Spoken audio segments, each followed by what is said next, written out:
¿Cuál es la diferencia entre impuesto diferido y el impuesto corriente y cómo es su tratamiento?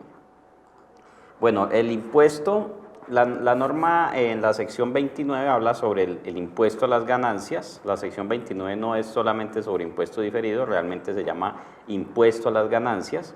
¿Y qué nos dice la norma allí en esta sesión? Que también está contenido en la NIC 12 para las entidades que aplican NIF plenas. Me dice, mire,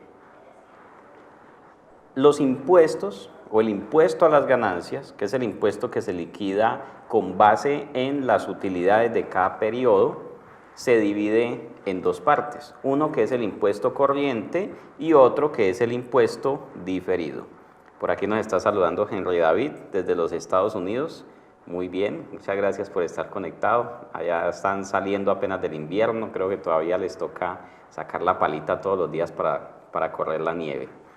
Bien, entonces la norma que dice, el impuesto corriente es el impuesto que se liquida y que hay que pagar por el periodo cubierto por los estados financieros. En otras palabras, de una manera muy fácil, muy práctica, es el impuesto a cargo en la declaración de renta de cada año. Ese es el impuesto corriente. Entonces usted con corte a 31 de diciembre elabora su borrador de declaración de renta y lo que le dé allí como impuesto a cargo lo contabiliza gasto por impuesto corriente, impuesto a las ganancias, o acá lo llamamos el impuesto de renta.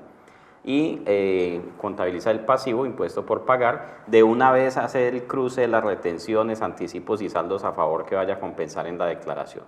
Entonces el impuesto corriente es el impuesto a cargo en la declaración de renta, es el impuesto que me toca liquidar y pagar por el periodo cubierto por los estados financieros. A ese lo vamos a llamar impuesto corriente, impuesto que se liquida y se paga por el periodo. Pero existe otro impuesto que es el impuesto diferido. El impuesto diferido es ¿cuál? Es un impuesto de las ganancias que estoy teniendo en el periodo, pero que no lo tengo que liquidar en el periodo, sino más adelante.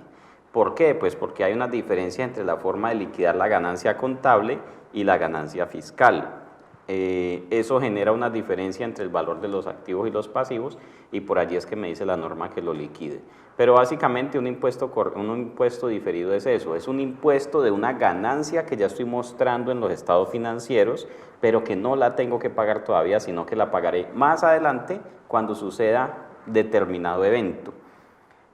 Por ejemplo, usted compra una propiedad de inversión, compré un edificio, costó 500 millones, y al año siguiente el edificio se valorizó, ahora vale 800 millones. ¿Usted qué va a decir en sus estados financieros? Que tuvo una ganancia por revaluación del edificio de 300 millones.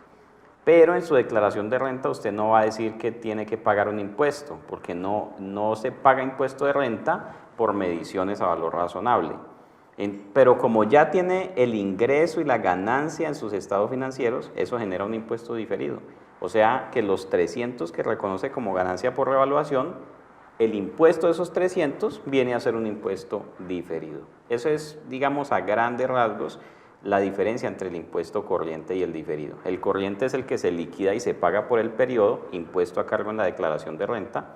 El diferido es el impuesto de las ganancias o pérdidas que llevo a los estados financieros, pero que todavía no las puedo imputar en la declaración de renta. Eso se convierte en un impuesto diferido.